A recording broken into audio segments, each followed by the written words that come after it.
보다 더 근본적으로는 복이라기보다는 그리스도인이 살아가야 할 어떤 삶의 마음 자세다. 바른 마음이 갖추어지면은 하나님이 그 길을 따라서 은혜를 베푸시고 복을 주시는 거예요. 근데 우리가 복에 초점이 맞춰지게 되어지면 그게 기복이 되어지는 거예요.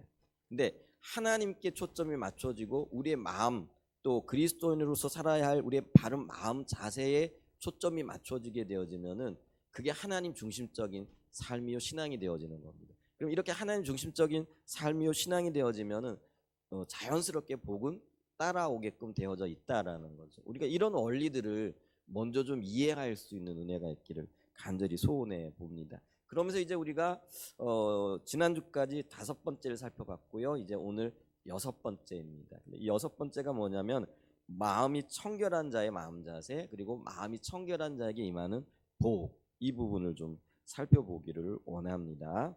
그래서 가장 먼저는요, 그러면 마음이 청결하다는 것의 의미가 무엇인가?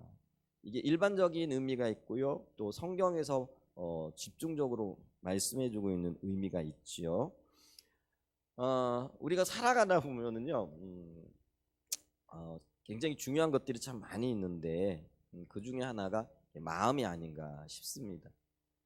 마음은 없고 또 행동만 있게 되어지면 이걸 가리켜서 우리가 외식이다 이렇게 얘기를 하잖아요. 그런데 성경에서는 이 외식을 굉장히 엄격하게 금하고 있죠. 근데 마음이 가고 또 우리의 행동이 같이 가게 되어지면은 이게 하나님이 기뻐하시는 올바른 마음이 되어진 줄 믿습니다. 그랬을 때 이렇게 중요한 마음의 한 부분, 그래서 성경은 잠언서 4장 23절에 보면은 무릇 지킬 만한 것보다 더욱 내 마음을 지키라. 그러면서 그 이유가 생명이 여기에서 나기 때문에 그렇다 이렇게 얘기를 합니다. 그래서 우리의 모든 출발이 어떤 면에서는요, 마음입니다. 관계의 출발도 그렇고요, 또 우리의 사람을 돕는 것도 그렇고 긍휼히 여기는 마음도 결국은 우리의 마음으로부터 출발하게 되어질 수밖에 없다라는 것이죠.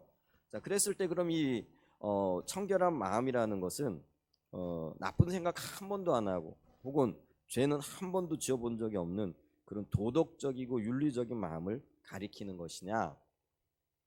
이제 일반적으로 보게 되어지면은 청결하다, 깨끗하다, 또 어떤 면에서는 바른 마음 뭐 이런 것들 이제 떠올리기 쉽잖아요. 그렇게 되어지면은 윤리적이고 도덕적으로 바른 어떤 마음, 그런 또 그 마음으로 말미암은 어떤 삶을 이야기할 수 있죠.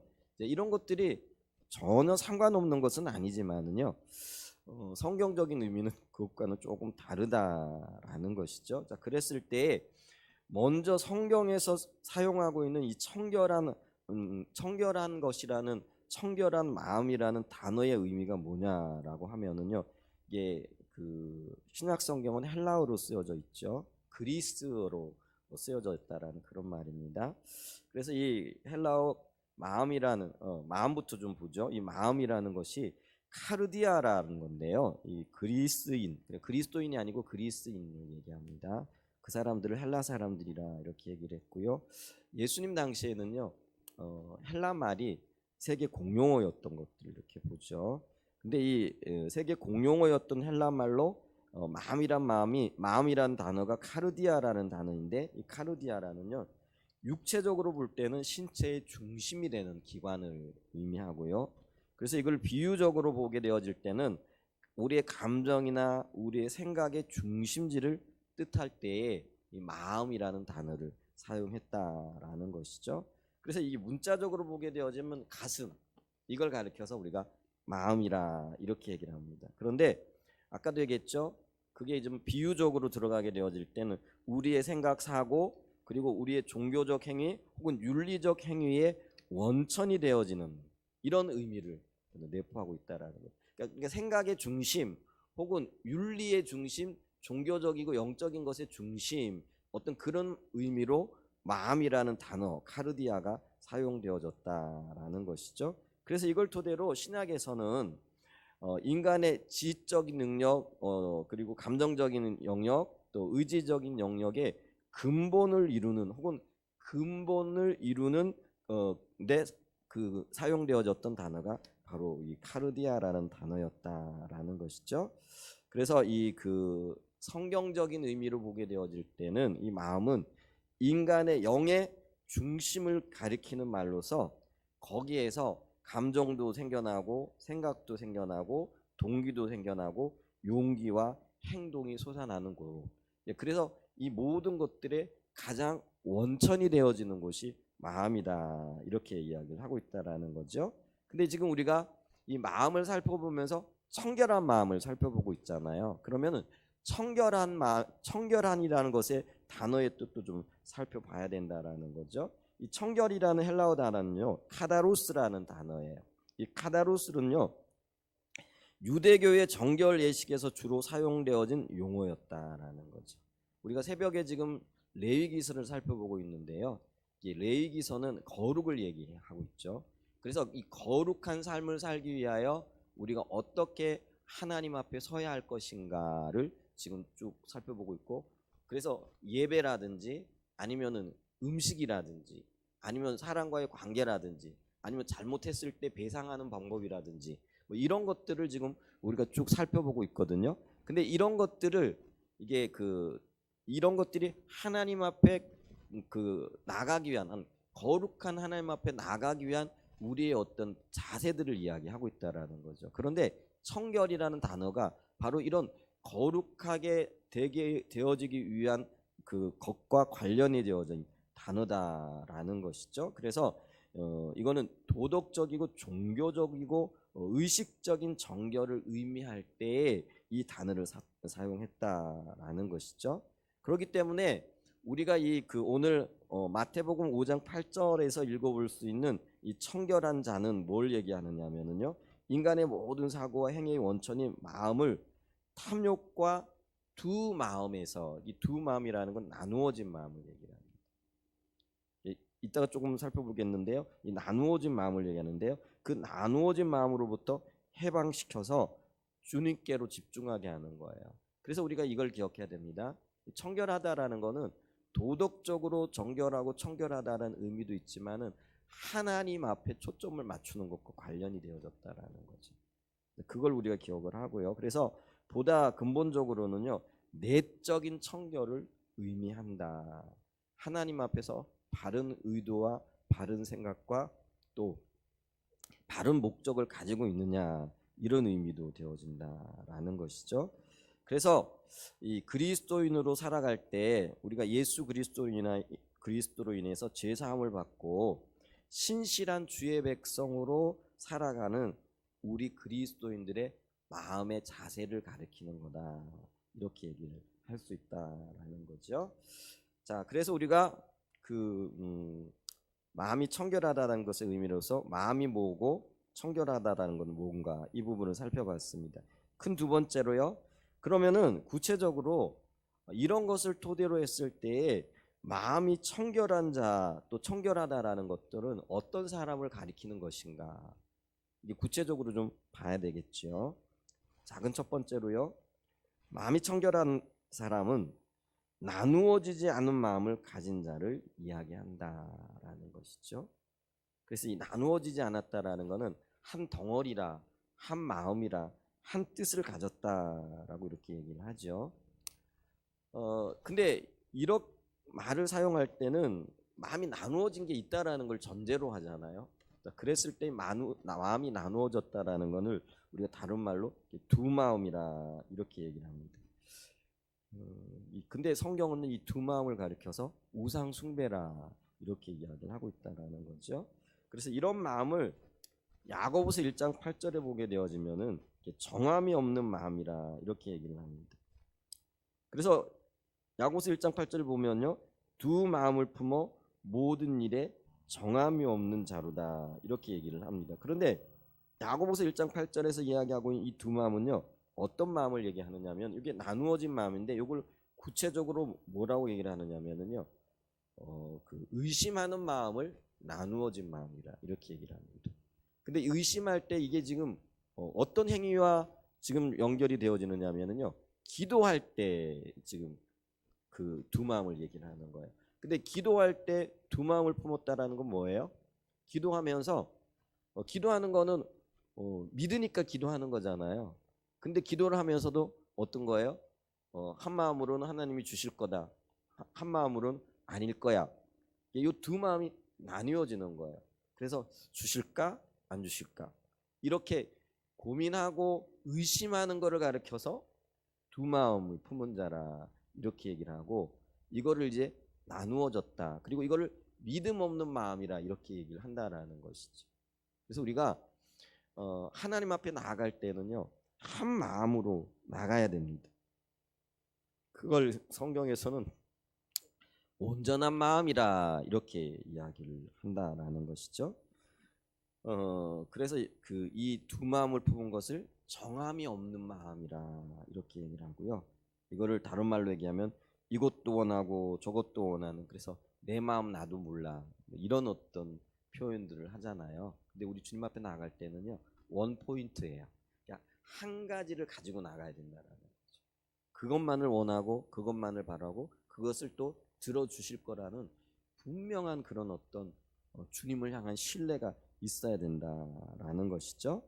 그래서 이 마음을 가지게 되어지면은요 이것도 모르겠고 저것도 모르겠고 그래서 혼돈과 혼란이 와요. 그래서 한편으로는 하나님을 믿는 것 같은데 다른 한편으로는 세상적인 것에 대해서도 포기를 못하고 있는, 그러니까 혼돈과 혼란이 오는 거죠. 그죠? 그거를 근데 성경은 뭐라고 얘기를 하느냐면요 하나님도 섬기고 세상도 섬기는 거라 이렇게 지금 이야기를 하고 있다라는 거죠.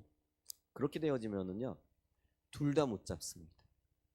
차라리요 그냥 세상 쪽으로 나가든지 하나님만 붙잡든지. 근데 하나님만 붙잡으면 다행인데요. 근데 세상적으로 나가도 세상은 아마 가질 수 있을지도 모르겠어요. 좀 표현이 좀 그런데요 두 가지를 다 쫓잖아요. 그럼 둘 다 못 가집니다. 근데 문제는 뭐냐면 이런 삶의 태도와 자세 가운데 하나님은 절대로 따를 수가 없는 거죠. 바리새인들이 정확하게 그런 어떤 삶을 살았다 이렇게 얘기할 수 있죠.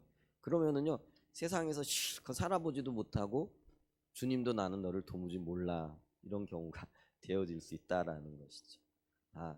그럼에도 불구하고 우리가 주님을 찾다 보면은 주님이 더 선명하게 보여주고 마음의 결단을 할 때가 오겠죠. 그래서 붙어만 있어라 하는 그런 말을 자주 하기도 해요. 그러다 보면은 우리가요 주님께로 갈 수 있는 기회, 주님만을 붙잡을 수 있는 그 기회가 더 주어질 수도 있기 때문에 그렇다라는 것이죠. 그러나 양쪽에 떡을 지고요 이걸 먹을까 저걸 먹을까 둘 다 못 먹을 수도 있다라는 것들을 기억해야 합니다. 우리 하나님께서 사람에게 두 눈을 주셨죠. 그런데요 참 신기한 비밀이 있어요. 이 두 눈을 주셔서 하나님이 각자의 눈을 가지고 이쪽 바라보고 저쪽 바라보라 이렇게 하신 게 아니고요. 이 두 눈을 가지고요 한 곳에 집중하게 되어질 때 원근, 그러니까 가까운 것과 먼 것이 분명하게 잡힌대요. 그리고 밝은 것과 어두움, 명암이라고 이렇게 얘기를 하죠. 이런 것들이 분명하게 보여지면서 사물이 뚜렷하게 인식이 되어진다는 거예요. 그런데 눈이 두 개라고 예를 들면 각자 이쪽 눈은 이쪽 보고 이쪽 눈은 이쪽 보잖아요. 그러면 이게 초점이 안 맞춰져요. 원근이 안 맞아요. 그리고 명암이 잡히지 않아요. 그러니까 두 개 다 못 보게 되어지는 거예요. 그런 대표적인 동물이 있어요. 그게 누구냐면요 카멜레온이라는 동물이에요. 여러분 카멜레온을 이렇게 보신 적 있으세요? 동물의 왕국에서 보면은요 눈이 툭 튀어나와 가지고요 따로따로 놀아요. 그러면 이 카멜레온이 모든 걸 다 볼 수 있을 것 같죠? 근데 참 신기하게도요 카멜레온은요 아무것도 못 본답니다. 눈을 그렇게 열심히 굴리고 있는데 이쪽 눈 이걸 보고 있는 것 같고 이쪽 눈 이걸 보고 있는 것 같은데, 그래서 세상의 모든 것들을 볼 수 있는 것 같은데 진작 카멜레온은요 잘 못 본답니다. 거의 못 본답니다. 그 이유가 뭐냐면은요 이 두 눈에 초점이 맞춰지지 않았기 때문에 그래요. 그래서 많이 보는 것 같은데 전혀 못 보는 그런 현상들이 생겨난다라는 것이죠. 마찬가지로요 우리가 두 눈을 가지고요 동시에 두 곳을 볼 수 없어요. 우리의 마음을 가지고 한 마음을 가지고요 세상 모든 것들을 다 움켜잡을 수 없다라는 것들을 기억해야 된다라는 것이죠. 그래서 성경은요 이렇게 두 곳을 바라보는 마음, 양쪽에 다 초점을 맞추는 초점을 맞추려고는 되지도 않는데 되려고 무진장 애를 쓰죠. 그러니까 너무나 힘든 거예요. 그러니까 하나님도 바라보고 세상도 바라보고 무진장 애를 쓰는데 될 것 같으면서도 안 되는 게 이거라라는 것들을 기억을 해야 합니다. 근데 이거를 성경은 나누어진 마음이라 이렇게 얘기를 하고 우상 숭배라 이렇게 얘기를 합니다. 그래서 신명기 6장 5절에 보면은요, 우리에게 뭐라고 말씀하시느냐면은, 이게 쇠맞장이잖아요. 들으라 이스라엘아 이렇게 얘기를 하면서요, 너는 마음을 다하고 성품을 다하고 힘을 다하여, 요게 한 마음 한 뜻이라는 거예요. 마음을 다하고 힘을 다하고 성품을 다하여 내 하나님 여호와를 사랑하라. 이 얘기는 전심전력하라라는 그런 의미가 되어진다라는 것이죠. 주님이 이런 사람을 원하고 계신데요.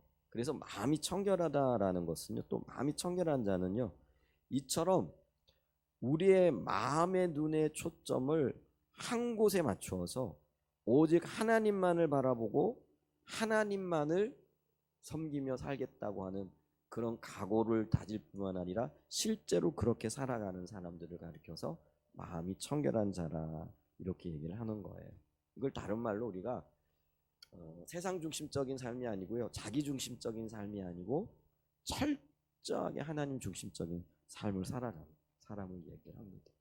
하나님 중심적인 삶을 살아가는 사람들은요, 자기의 삶에 어떤 고난 혹은 손해, 또 어떤 면에서는요 감당하지 못할 어떤 것들이 있다라고 할지라도 하나님 중심적으로 나아갑니다.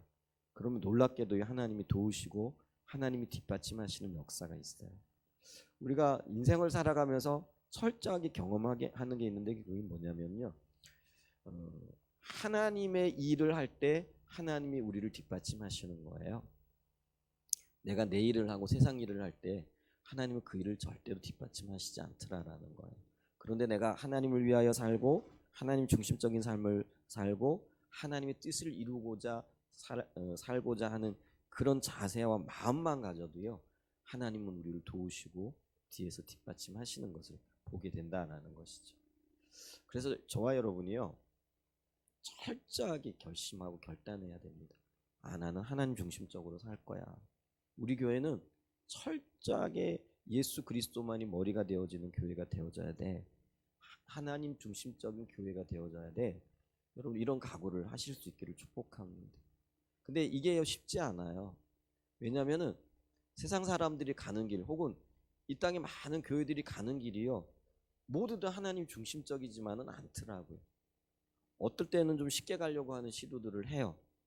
또 그렇기 때문에요, 하나님의 영광을 가리고, 그렇기 때문에 하나님의 뜻이 이루어지지 못하는 많은 경우들을 이렇게 봅니다. 하나님의 교회라고 해가지고요, 다 하나님 중심적인 그런 어떤 교회는 아니더라는 거예요. 우리가 이거를 냉정하게 보고요, 그리고 그걸 냉정하게 우리가 인식해야 된다라는 거예요. 그러면 그게 다른 교회에게 적용될 게 아니라 우리 한사랑 예전 교회에 적용되어져야 할 말씀이고 또 시선이라는 거예요. 과연 우리 한사랑 예전 교회가 교회라는 이름을 가지고 있는데, 교회라는 건 하나님의 집이고 하나님의 자녀들이 모인 곳이잖아요. 그러니까 하나님의 사람들이 모여 있기 때문에 당연히 하나님 중심적일 거라? 그렇지 않더라는 거예요. 우리가 하나님 중심적인 교회로 세워지기 위한 몸부림을 하지 않으면은요, 우리는 우리도 모르는 사이에 그냥 세상의 시류대로 그냥 흘러가 버려요. 그냥 세상이 하는 대로 그렇게 가버려요. 지금 그래서요, 교회가 교회답지 못하다라는 이야기를 듣고 있는 이야기입니다. 교회가 교회답지 못하다라는 거는요, 여러분 이걸 기억하셔야 되는데, 교회와 세상이 다르지 않다라는 그런 의미예요. 그 얘기는 세상 사람들이 볼 때도 교회와 세상은 달라야 된다라는 기본 인식이 있는 거예요. 그런데 그들이 보니까요, 세상과 교회가 전혀 다르지 않는 거예요. 어떤 위기들을 극복해 가는 방법도요, 세상의 방법과 교회의 방법이 다르지 않더라는 거예요. 그러니까 세상이요, 교회에서 세상을 보는 거예요. 교회에서 그들은 하나님을 발견하고 교회로서의 특징을 발견해야 되는데, 세상 어디에서나 볼 수 있는 그거를 교회에서도 그대로 발견하게 되더라는 거예요. 그러니까 세상이 교회를 인정하지 않는 거예요. 세상이 교회 속에서 세상과 다른 그 무엇을 발견했다라고 한다면은 우리와는 조금 다르네. 생각하는 게 다르고 말하는 게 다르고 행동하는 게 다르고 어떤 문제에 대처하는 게 다르네. 그러면 우리와는 달라. 그리고 다른 시선을 가지고 보게끔 돼 있다라는 거예요. 그런데 지금 우리는요, 세상 사람들이 살아가는 방식과 전혀 조금도 다르지 않습니다. 내 모습을 좀 보십시오. 기꺼이 손해를 보면서도 이게 하나님의 말씀이기 때문에 그 손해 보는 것을 당연한 것으로 여기고 있습니까? 아니면은 내가 챙길 건 다 챙겨야지, 할 건 다 해야지, 이런 태도와 자세를 가지고 임하고 있느냐라는 것이죠. 여러분, 세상에 참 많은 교회들이 있어요. 근데 그 교회들의 초점을 맞추기보다는 우리요, 한사랑 예전교회에 초점을 맞추었으면 좋겠습니다. 그래서 말씀이라면은 그것이 조금 손해가 되어지고 또 우리가 뭐라 그럴까, 인정을 받지 못하는 그런 일이라고 할지라도 당연히 말씀이기 때문에 그것을 그대로 우리의 삶 가운데 지켜나가고 우리가 감수하는 거예요. 아멘? 그게 하나님 중심적인 삶이고 하나님 중심적인 교회라는 거죠. 저는요, 한사랑 예전교회가 많은 분들이 와서 함께 공동체를 이루고 예배하고 교제하고 했으면 좋겠어요. 그런데 그것보다도 훨씬 더 소중한 것은요, 철저하게 하나님이 우리 교회의 주인 되신, 그리고 우리 예전교회가 말씀이라면은 어떤 손해를 감수하고라도 말씀을 그대로 지켜나갈 수 있는 철저하게 하나님 중심적인 교회가 되어지기를 원합니다. 아멘. 그게 한마음을 품은 교회요, 한마음을 품은 교회 그리스도인이라고 말할 수 있다라는 것이죠. 아멘. 그래서 야고보서 4장 8절에는 이렇게 말씀하고 있습니다. 하나님을 가까이 하라. 그리하면 너희를 가까이 하시리라. 죄인들아 손을 깨끗이 하라. 두 마음을 품은 자들아 마음을 성결하게 하라. 이 두 마음을 이길 수 있는 유일한 방법이 뭐냐면요, 하나님을 가까이 하는 거예요. 유유상종이라는 말을 많이 듣죠. 가까이 하게 되어지면은 내가 가까이 하는 사람을 닮아갑니다. 하나님을 가까이 하게 되어지면은요, 나는 나도 모르게 하나님을 닮아가게끔 되어져 있다라는 거죠. 그래서 성경은요, 누누이 강조하고 있습니다. 하나님을 가까이 하라. 이건 다른 말로 얘기하면 하나님을 찾으라라는 그런 의미입니다. 하나님을 찾는 방법은 여러 가지가 있겠지요. 가장 먼저는요, 예배를 통해서 우리가 주님을 찾습니다. 기도를 통해서 주님을 찾습니다. 또 뿐만 아니라 말씀과 교제를 통해서 주님을 찾습니다. 성도들 간의 교제를 통해서 주님을 찾습니다. 또 순종함을 통해서 주님을 찾게 되어지더라라는 것이죠. 어느 하나 이 중요하지 않은 것들이 없습니다. 하나하나 살펴볼 것이 참 많은 영역이긴 하지만은 오늘 이 시간에 좀 우리가 결단하고 또 주님 앞에 마음을 다져야 할 건 뭐냐면은요, 내가 두 마음을 내려놓기 위하여 주님을 가까이 해야 되겠다. 그게 어떤 분에게는요, 적극적으로 예배에 참여하는 거로 나타나기도 하고요, 어떤 분은요, 말씀 묵상에 그 어떤 시간을 내는 걸로 나타나기도 하고요, 어떤 분에는요, 기도를 통해서 그게 나타나기도 합니다. 그게 무엇이 되어졌든지 간에 저와 여러분의 삶에 그게 구체적으로 적용이 되어지고 나타날 수 있는 은혜가 있기를 축복합니다. 주님 가까이 해야지, 이게 아니고요, 내가 주님을 가까이 하기 위해서 가까이 할 수 있는 이 수단들, 여러 가지 수단들이 있잖아요. 이거를 어떻게 붙잡아내어서 내 것으로 만들 것인가, 이거를 고민하고 실제로 그렇게 해야 된다라는 것이죠. 아멘. 그런 은혜가 있기를 축복합니다. 히브리서 10장 22절에도요, 우리가 마음의 뿌림을 받아 양심의 악을 깨닫고 몸을 맑은 물로 씻었으나 참 마음과 온전한 믿음으로 함께 나아가자. 요 참 마음이 요게 지금 우리가 살펴봤던 청결한 마음입니다. 나누어지지 않는 마음. 그리고 요걸 온전한 믿음이라 이렇게 지금 이야기해주고도 있다라는 거죠.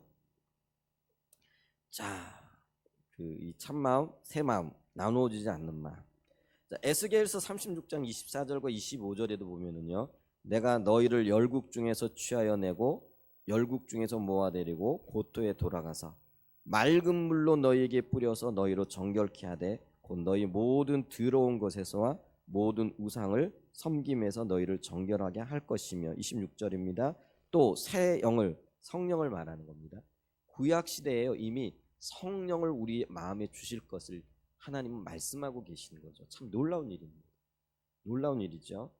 자, 그때 또 새 영을 너희 속에 두고 새 마음을 너희에게 주되 너희 육신에서 굳은 마음을 제하고 부드러운 마음을 줄 것이며 또 내 신을 너희 속에 두어 너희로 내 율례를 행하게 하리니 너희가 내 규례를 지켜 행할지라. 우리가요, 하나님의 말씀을 지킬 만한 힘과 능력이 사실은 우리에게 없어요. 근데 새 영이 우리에게 임하게 되어질 때, 다시 말하면 성령이 우리에게 부어지게 되어질 때요, 우리가요 우리의 마음을 새롭게 할 수 있는 힘과 능력을 얻고요, 그에 따라서 우리의 행동이 바뀌어지고 삶이 바뀌어질 그런 은혜를 입게 되어진다라는 거예요. 이게 놀라운 하나님의 은혜입니다.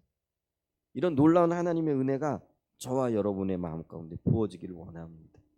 근데 여기에 우리의 갈망이 있고 열망이 있어야 된다라는 거죠. 새 마음을 향한 갈망, 나뉘어지지 않는 마음을 향한 갈망. 그래서 주님이 마음이 청결한 자는 복이 있다라고 얘기하고 있다라는 거죠. 여러분, 청결한 마음이 궁극적으로 하나님이 주시는 거지만은 내 마음이 갈망이 없을 때는 주님이 일하지 않으세요.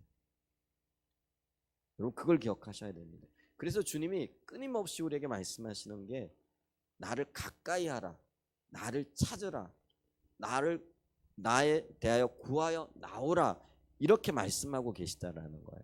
구할 것은 내가 할 일이에요. 이 일을 게으리하지 않는 저와 여러분이 될 수 있기를 예수님의 이름으로 간절히 축복하고 축원드립니다. 그래서 여러분, 오늘 말씀을 들었으니까요, 이 청결한 마음이 또 하나와 연결되어지는 게 단순한 마음입니다.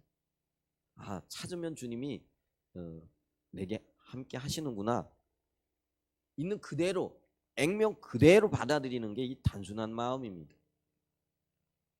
그래서 주님께 충성하라 그랬더니요, 죽으면 죽으리라고 충성하는 거예요. 그 결과는요, 하나님 앞에 맡기면 돼요. 그건 주님이 하실 일이에요. 그리고 주님이 결코 우리를 낙심케 하지 않을 겁니다. 결코 우리를 홀로 내버려 두지 않을 거라라는 그런 분명한 믿음, 요게 단순한 마음이에요. 주님은 나를 절대로 홀로 내버려 두지 않을 것이, 약속하신 것은 반드시 이룰 것이다. 여러분, 이걸 있는 액면 그대로 받아들이시기 바랍니다. 그게 단순한 마음이에요. 아이들은요, 그래서 그 아이들하고 대화를 하면 굉장히 쉬워요. 엄마가 한마디 얘기하면은요, 그냥 있는 그대로 받아들이고 믿어버려요. 철석같이 믿잖아요. 그죠? 그래서 그런 단순함, 그런 순전함이 저와 여러분에게 있으시기를 예수님의 이름으로 축복합니다. 또 두 번째로, 그럼 어떤 사람이 마음이 청결한 자인가, 그런 마음을 가진 자인가? 연단을 통과한 사람이 그런 마음을 가진 자입니다. 다른 말로 얘기하면 그걸 고난이라 이렇게 얘기를 하죠. 그래서 시편 119편 67절에 보면은 고난 당하기 전에는 내가 그릇 행하였더니 이제는 주의 말씀을 지키나이다. 고난을 겪고 난 다음에 말씀의 소중성을 알았다라는 거죠. 그리고 그 말씀이 생명이라는 걸 깨닫게 되어졌다라는 것이죠. 광산업자들이요, 광산에서 캐낸 원석이라는 게 이게 뭐 금도 섞여 있고 여러 보석들이 섞여져 있는 거를 이게 원석이라 이렇게 얘기를 하잖아요. 근데 이 캐낸 원석을요, 이게 금광석인지 잡석인지 이거를 구분하는 기준이 뭐냐면요, 1톤짜리 돌에, 1톤이면은 우리 1톤 트럭 있잖아요. 거기에 실을 수 있을 정도의 큰 돌을 얘기합니다. 근데 그 돌에 금이 2g만 섞여 있어도 이거는요, 금광석이라고 부른다고 합니다. 여러분 1톤이 얼마냐면요 100만 g이에요. 1톤이 100만 g이라는 거예요. 100만 g 중에 2g만 섞여 있어도요 광산업자들은요 이게 채산성이 맞다고요 그걸 금광석으로 인정을 해가지고요 그거를 여러 가지 과정을 빼가지고요 1톤 중에서 2g을 채취해내는 거예요. 여러분 이 금을 찾기 위하여 여러 가지 과정을 거치는 것 이게 연단인데요. 이게 성경적인 의미에서 연단이고 우리는 그걸 고난이라고 얘기를 해요. 그러니까 뭐냐면요. 하나님이 우리의 인생 가운데서 장점을 살리고 단점을 없애나가는 그 모든 과정들인 거예요. 주님은 우리에게요. 놀라운 장점들을 주셨잖아요. 근데 세상 살아가다 보니 때가 끼기도 하고 단점들이 어떤 면에서는 더 극대화되어지고 왜냐면은요. 우리가 어떤 면에서는 그렇더라고요. 편법을 따라 살아가는 게 훨씬 편하더라고요. 제가 살아보니까 그렇더라고요. 정직하게 살고 하나님 주신 대로 살면은요. 이 손해가 많은 거예요. 막심한 거죠. 그걸 경험적으로 너무나 많이 본 거예요. 그러다 보니까 어떻게 하는 거예요? 편법을 따라 살아가고 그게 습관이 되어지고 생활이 되어진 거죠. 근데 그게요. 하나님 보실 때는요. 우리가 빼내어야 할 수많은 단점들이 되어져 버렸다는 거죠. 그래서 이 단점들을 빼내기 위하여 오직 하나님만을 신뢰하고 하나님만을 붙잡는 것이 어려워 보이지만은 그것이 생명이고 그것이 유일하게 남겨져야 할 것들이라는 것들을 발견하게 되는데 그 발견하는 과정들 그게 바로 고난이라는 것들을 통해서 하나님께서 우리를 청소하시는 과정이라는 거예요. 그러니까 1톤 그 돌들 중에서 2g의 금을 찾아내기 위해 가지고요 여러 가지 금을 빼내는 그거를 재령 과정이라고 연단 과정이라 이렇게 얘기를 하거든요. 그러니까 얼마나 많은 것들이 빠져나가겠어요. 우리에게도요 쓸모없는 것들을 빼내기 위하여 하나님이 참 많은 일들을 하고 계시는데 그게 고난이란 이름으로 우리 가운데 다가오고 있다는 거죠. 근데 우리는 그게 너무나 힘들고 너무나 고통스럽죠. 근데요 우리가 이런 고난을 다 극복하고 나중에 승리하게 되어지면은요 우리의 삶을 통해서 오직 예수 그리스도만 나타나게 될 줄 믿습니다. 그게 청결한 마음이라는 것이죠. 여러분 사람의 몸 어디를 찔러도 피가 나죠. 한번 찔러 보실래요? 여러분 몸 어디를 찔러도 피가 나게끔 되어져 있다라는 것이죠. 마찬가지로요 그리스도인은요 그리스도인의 삶의 어떤 부분 어떤 영역을 찔러도요 예수가 나타나야 돼요. 우리 주님이 나타나야 된다라는 거예요. 근데 어떤 부분을 건드렸더니 세상 방법이 나타나고 야 이걸 어떻게 해야 되냐 사람 쫓아가고 전화통부터 붙들고 하나님께 의논하고 하나님께 나가기보다는 사람을 먼저 구하여 나가는 것. 그렇기 때문에 우리에게 연단이 필요하고 고난이 필요하다라는 거예요. 이 연단과 고난을 거치고 난 다음에 주님 아니고는 아무것도 없구나. 주님만이 생명이구나. 이거를 보게 되고 발견하게 되고 깨닫게 되어진다라는 거예요. 그래서 이런 깨달음이 있는 마음, 그 마음이 청결한 마음이다. 성경은 이렇게 이야기를 하고 있다라는 거죠. 그래서 있잖아요. 우리는 고난을 통해서 삶의 원리들, 어떻게 살아야 할 것인가, 또 우리의 신앙의 원리들, 하나님과는 어떻게 교제해야 될 것인가 하는 교제의 원리, 이게 다양한 원리들을 발견하게 되어져요. 근데 이게 참 놀라운 게요. 건마다 다르더라는 거죠. 제가 살아보니까 그렇더라고요. 한꺼번에 모든 것들이 다 뭐랄까요? 통달했다 그러는데 이 통달이라는 말은 쉽지 않은 것 같더라. 하나님이 하나하나씩 가르쳐 가시더라. 그래야 보다 분명하고 확실하게 되어질 줄 믿습니다. 그래서 이런 원리들을 알게 되어지면은요 길이 보여요. 그러면 삶이 보이고요. 그리고 그 삶의 길 가운데서 답이 나오게끔 되어져 있어요. 그때 얻은 답이요. 주님이 주시는 답이에요. 그리고 그 답이 온전한 답이 되어지고 생명이 되어지고 기쁨이 되어지는 이제 그런 역사가 있게 되어질 줄 믿습니다. 우리는 고난을 통해서요 우리의 감정을 억제하고 관리할 수 있게 되어지고요. 어떤 생각은 해도 되는 생각이 있고 하지 말아야 될 생각이 있다라는 것을 깨닫게 되어집니다. 그리고요 말도요 우리가 할 수 있다고 해서 다 뱉어내는 게 말이 아니라는 거예요. 해야 될 말이 있고 하지 말아야 될 말이 있고 어떤 때는 참아야 될 말이 있고 어떤 때는 조금 있다가 해야 될 말들도 있다라는 거예요. 근데 고난이요 그런 것들을 우리에게 가르쳐 줍니다. 아멘. 그래서 우리의 삶의 고난을 통해서요 내가 청결한 자리, 마음이 청결한 그 자리로 나아갈 수 있는 은혜가 있기를 축복합니다. 아멘.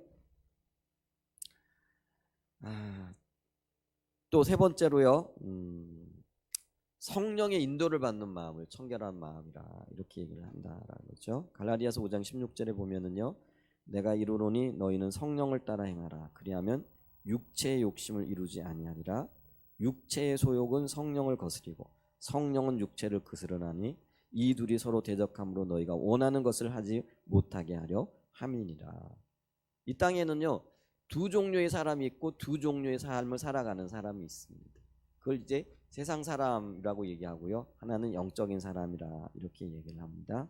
세상 사람은요 육체 혹은 자기 생각을 따라 살아가는 사람을 얘기하고요 영적인 사람은요 성령의 생각 혹은 성령의 소욕을 따라 성령의 필요를 따라 살아가는 사람이라 이렇게 얘기를 하고 있다라는 것이죠. 그런데 성경은 뭐라고 얘기를 하느냐면요 성령을 따라 행하라. 이 말은요 성령의 소욕을 따라 행하라 이렇게 얘기를 합니다. 성령의 소욕을 따라 행하게 되어지면은요 우리는 주님으로부터 배우고 주님으로부터 가르침을 받고 주님의 뜻을 따라 살아가게끔 되어져 있다라는 것이죠. 요한복음 14장 26절과 27절에 보면은요 보혜사 곧 아버지께서 내 이름으로 보내실 성령 그가 너희에게 모든 것을 어떻게 하신다고요? 가르치시고 내가 너희에게 말한 모든 것 주님이 제자들에게 말한 모든 것이에요. 삶의 원리고 신앙의 원리고 또 관계의 원리고 어떻게 살아가야 할 것인가에 대한 기본 원리들을 얘기하는 거죠.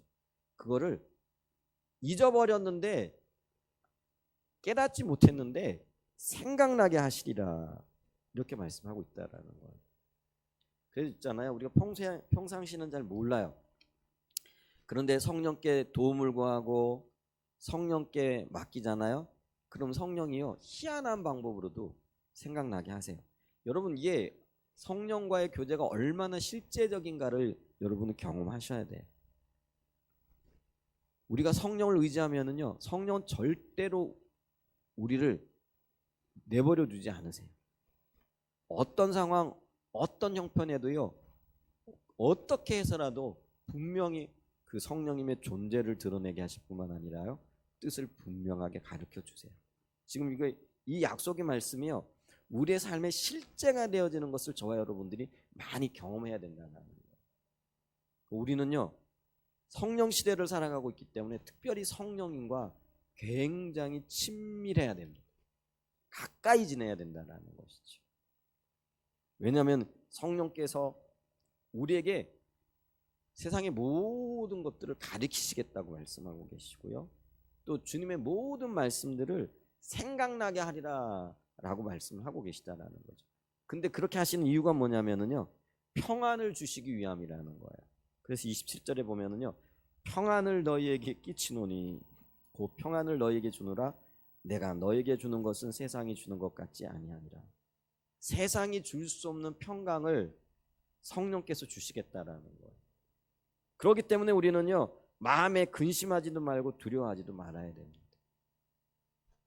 두려움을 짊어지고 근심을 짊어지고 살지 마시고요 성령님을 의지하고 신뢰함으로 내가 주 안에서 평강합니다 선언하시고 그렇게 마음으로 단순하게 받아들이십시오.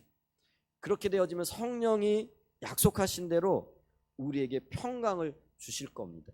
근데 이게요 이론이 아니라 실제가 되어지는 경험들을 저와 여러분들이 날마다 하셔야 된다라는 거예요. 그러기 위해서는요 맡겨보는 거예요. 믿겨지지 않을 그때에도요, 주님 말씀하셨죠? 그래서 내가 이 부분을 맡겨드립니다. 나의 염려를 맡겨드립니다. 내 근심들을 맡겨드립니다. 내 불안함들을 주님 앞에 맡겨드립니다. 여러분, 이렇게 선언하고 실제로 맡기십시오. 그리고 어떤 변화가 내 안에서 일어나고 있는지 자세히 좀 들여다보시기를 바랍니다. 그럴 때 성령이 우리에게 실제가 되어지는 그런 은혜를, 그런 경험들을 하게 될 것이라는 것이죠. 아멘. 여러분, 성령의 인도를 따르면은요, 내 마음이 주님께 집중되어지게 되어 있어요.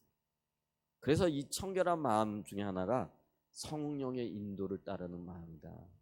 적극적으로 성령의 인도를 구할 수 있는 은혜가 있기를 예수님의 이름으로 축복하고 축원드립니다. 아멘.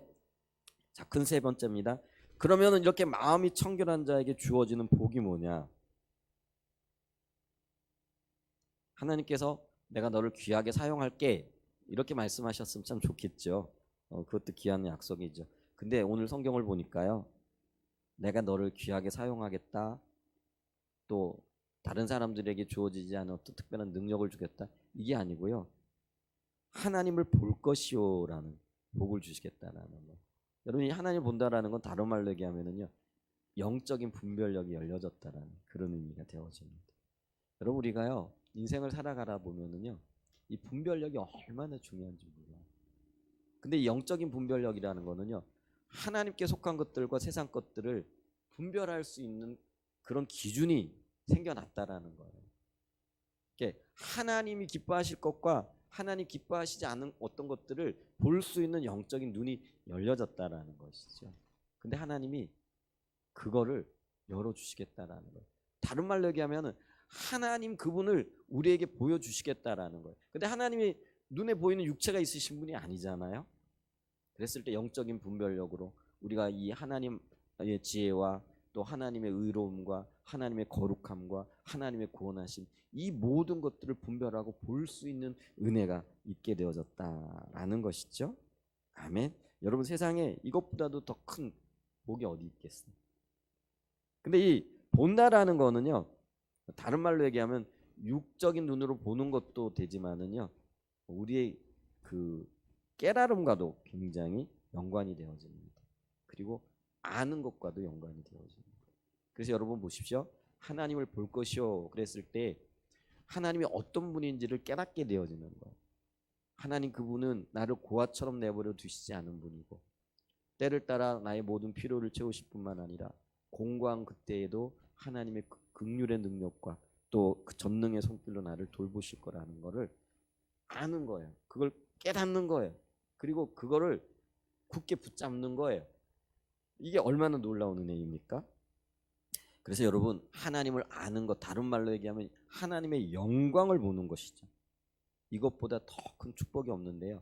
근데 어떤 사람이 이런 하나님을 알게 되어지고 하나님의 영광을 보느냐 하면은 마음이 청결한 자라는 거예요. 마음이 청결한 자는 단순해요. 의심하지 않아요. 나뉘어져 있지 않아요. 성령의 인도를 받아요. 그리고 연단과 고난을 통과했기 때문에 분명하게 하나님 그분만을 신뢰하는 것이 길이고 생명이라는 걸 알아요. 그렇기 때문에 하나님이 보여지는 거라는 거예요. 육으로 보여지는 게 아니라는 거죠. 그렇기 때문에요, 다윗은요 이 마음을요 지속적으로 구했어요. 그래서 시편 51편을 보면은요, 시편 51편은요 나단이 다윗에게 와가지고 다윗의 죄를 지적한 후에 쓴 시죠. 누구죠? 밧세바를 범하고 난 다음에, 그리고 거기다가 밧세바의 남편을 전쟁터에 내몰아 가지고 죽이고 난 다음에, 근데 그것도 죄라는 사실도 다윗은 모르고 있었어요. 이게 영적인 분별력이 가려져 있기 때문에 그래요. 그런데 나단이 와가지고요 자신의 죄악을 지적할 때 그것이 큰 죄라는 것을 깨닫게 되어졌죠. 그리고 난 다음에 쓴 시가 시편 51편입니다. 근데 10절에 보게 되어지면은요, 하나님이여 내 속에 정한 마음을 창조하시고, 이게 청결한 마음입니다. 정한 마음, 새 마음. 아까 구약에서는 그렇게 사용한다라고 얘기를 했죠. 그 다음에 내 안에 정직한 영을 새롭게 하소서. 여러분, 왜 다윗이 이런 기도를 하느냐면요, 그가 정한 마음을 떠났기 때문에, 다른 말로 얘기하면 주님만을 바라보는 그 단순한 마음을 떠났기 때문에 그가 범죄의 자리로 들어간 거예요. 나누어진 마음이 되어졌다라는 거예요. 다윗의 마음에 정욕이 들어왔고요. 다윗의 마음이에요. 세상 것에 대한, 세상 아름다운 것에 대한 욕망이 생겨났더라는 거예요. 근데 다윗이요, 그러지 않았죠. 오직 주님만을 바라보는 사람이었던 거죠. 근데 어느 시점이 되어졌을 때 그가 주님 찾기를 게을리했던 것 같아요. 그 마음이 나뉘어지는 거예요. 그러니까 여인의 아름다움이 그의 눈에 들어오는 거죠. 세상 정욕이 들어오는 거죠. 그래서 다윗은 이걸 깨닫고 난 다음에요, 내 속에 정한 마음을 다시 주세요. 나뉘지 않는 이 마음을 주십시오. 그래서 내 마음에 정직한 영을 새롭게 하옵소서, 이렇게 기도했다라는 것이죠. 시편 86편 11절에 보면은요, 다윗이 이 기도를 얼마나 간절하게 계속적으로 하고 있었는가를 볼 수 있는데요. 여호와여, 주의 도로 내게 가르치소서.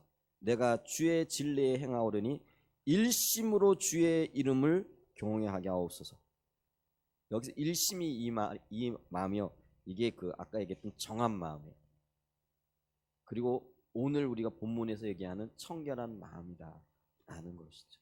그래서 다윗은요, 그런 경험을 하고 난 다음에 늘 그의 마음에 주님, 나뉘어지지 않는 이 마음, 일심의 마음을 주시옵소서. 그리고 이 마음을 내게 가르쳐 주셔서 오직 주님만을 바라게 하여 주옵소서. 그것이 평생의 기도 제목이었던 것들을 봅니다. 여러분, 우리가 기도할 건이 많지만은요, 정말로 우리가 해야 할 기도가요, 바로 이런 기도들입니다. 이런 기도를 하게 되어질 때 하나님께서 우리의 기도를 기쁘게 받으시고요, 그 뒤에 정말 하나님이 우리에게 주시고자 하시는 놀라운 은혜가 있다라는 것들을 기억할 수 있기를 축복합니다. 모세도 마찬가지였어요. 그의 기도가 뭐였느냐면요, 주의 영광을 보이소서. 우리가 눈으로 보는 것을 이렇게 세 가지로 나뉘죠. 육안, 심안, 영안이라 이렇게 얘기를 합니다. 예를 들면 울고 있는 사람을 보는 것은 육안이에요. 저 사람이 울고 있네. 육적인 눈으로 보는 거예요. 근데 울고 있는 그 사람 안에 있는 안타까움을 보는 것, 그게 심안이에요. 왜 울고 있는지. 그리고 그 울고 있는 그 사람의 마음에서 울부짖고 있는 것을 보는 그 어떤 영적인 필요를 보는 것, 그 사람 안에 있는 진정한 기쁨을 보는 것, 이걸 가리켜서 영안이라 이렇게 얘기를 한다라는 거예요. 근데 지금 모세가 기도하고 있는 게 이 영안을 열어주세요, 이거예요. 그런데 오늘 마음이 청결한 자에게 하나님이 뭐예요? 하나님을 볼 것이다. 이게 뭐예요? 내가 너의 영적인 분별력과 영안을 열어주고 너의 진정한 필요가 무엇인가를 보여주겠다라는 것이죠. 아멘. 그래서 하나님에 대해서야 우리가 말로만 듣고 아는 것이 아니고 또 귀로만 듣고 아는 것이 아니라 정말로 주님 그분을 우리의 마음으로 만나고 온 마음으로 사랑하게 되어질 때, 그것이 다른 말로 얘기하면 하나님 그분만이 나의 소망이고 삶이고 목적이 되어지는 겁니다. 그게 청결한 마음입니다. 이런 마음의 자세를 가지고 모세처럼 바울처럼 살아가게 되어질 때 하나님을 만나게 되어지는 기적 같은 역사가 있게 되어질 줄 믿습니다. 그러면은요, 우리 삶의 모든 것들이 게임 아웃이. 저는 그렇게 믿습니다. 주님이 나를 붙들고 주님이 나와 함께 하시는 겁니다. 그러면 내가 할 일이 없어요. 그 모든 것들이 주님 안에서 정리되어질 뿐만 아니라 하나님의 영광 가운데에서 나의 삶을 통해서 영광을 받으시는 그런 놀라운 역사를 있게 되어질 줄 믿습니다. 아멘.